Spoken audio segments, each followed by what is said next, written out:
വാളയാർ അട്ടപ്പള്ളത്ത് വീടിന് മുൻവശം വീട്ടുമുറ്റത്ത് നിർത്തിയിട്ട ബൈക്കും തീയിട്ട് നശിപ്പിച്ചു.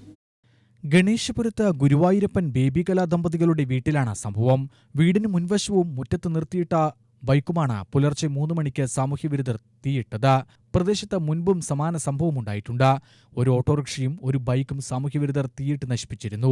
പ്രദേശത്ത് ലഹരി വിൽപ്പനയും ഉപയോഗവും വ്യാപകമാണെന്നും ഇത് ചോദ്യം ചെയ്യുന്നവരുടെ വീടുകൾക്ക് നേരെയാണ് സാമൂഹ്യവിരുദ്ധരുടെ അഴിഞ്ഞാട്ടം നടക്കുന്നതെന്നും പ്രദേശവാസികൾ ആരോപിച്ചു.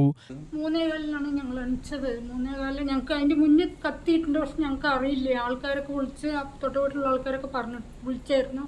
പക്ഷെ ഞങ്ങൾക്ക് കേട്ടില്ല സംഭവം.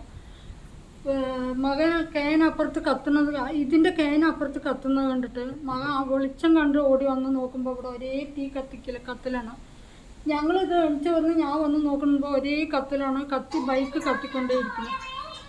ഇതാണ് സംഭവിച്ചിരിക്കുന്നത്. കഞ്ചാവ് കഴിക്കുന്നവരാണ് ഇത് ചെയ്തിരിക്കുന്നത്. 2 വർഷത്തോളമായി ഇത് തുടരുമ്പോഴും പ്രദേശത്തുകാരുടെ പരാതികൾക്ക് ഇതുവരെ ഫലമുണ്ടായില്ല. ആദ്യമായിട്ടല്ല, അത് 3-4 വർഷങ്ങൾക്കിടയിലായിട്ട് ഇത് 3ാമത്തെ പ്രാവശ്യമാണ് ഇവിടെ കത്തുന്നത്. ഈ ഒരു വഴിയിൽ തന്നെ കഞ്ചാവിൻ്റെയും ലഹരിൻ്റെയും ഉപയോഗം കൂടിയതുകൊണ്ടാണ്. കാരണം എന്താ കത്തിക്കാന്ന് പ്രതിനെ കൊണ്ടുവന്നിട്ട് എന്താ കാരണം എന്ന് ചോദിച്ചപ്പോൾ നോട്ടം ശരിയല്ല, അങ്ങനെയൊക്കെ കാരണങ്ങൾ പറയുന്നു. ഈ പ്രവൃത്തി ചെയ്തതെന്ന് സംശയിക്കുന്നയാൾ പൊള്ളിലേറ്റ് ജില്ലാശുപത്രിയിൽ ചികിത്സയിലാണ്. UTV news, Palakkad.